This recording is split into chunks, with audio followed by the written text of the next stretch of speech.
তাহলে কি কালকের মানডে নাইট রয়ে ড্রু ম্যাকইন্টায়ার তিনি আক্রমণের শিকার হতে পারেন জেউসো এবং স্যামি জিনের কাছে? দেখুন, অনেকটাই সম্ভাবনা রয়েছে যে কালকের মানডে নাইট রয়ে স্যামি জিন এবং জেউসো মিলে ভয়ঙ্কর আক্রমণ করতে পারে ড্রু ম্যাকইন্টায়ার কি।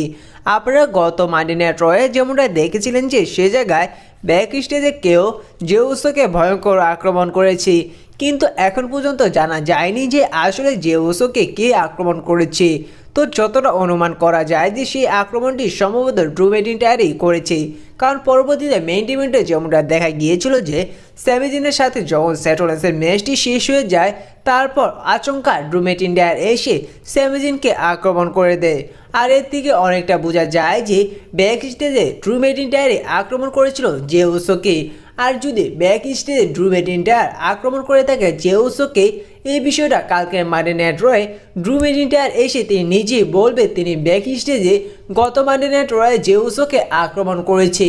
তারপর হয়তো সে জায়গায় আসতে দেখা যেতে পারে স্যামি জিন এবং জেউসোকে, এবং এদের মধ্যে কিছুটা প্রোমো কার্ড দেখা যেতে পারে। এক পর্যায়ে হয়তো সে জায়গায় স্যামি জিন এবং জেউসো মিলে ভয়ঙ্কর আক্রমণ শুরু করে দিতে পারে ড্রু ম্যাকইন্টায়ারকে। আর এইভাবে হয়তো দেখা যেতে পারে যে কালকে মানডে নাইট রয়ে ড্রু ম্যাকইন্টায়ার আক্রমণের শিকার হতে জেউসো এবং স্যামি জিনের কাছে। তো এই বিষয়ে আপনাদের কি মনে হয়, আসলে কে ব্যাক স্টেজে জেউসোকে আক্রমণ করেছিল ড্রু ম্যাকইন্টায়ার, এবং কালকের স্ম্যাকডাউনে কি ড্রু ম্যাকইন্টায়ার তিনি আক্রমণের শিকার হতে পারে জেউসো এবং স্যামি জিনের কাছে? তো অবশ্যই কমেন্ট করে জানিয়ে দিবেন।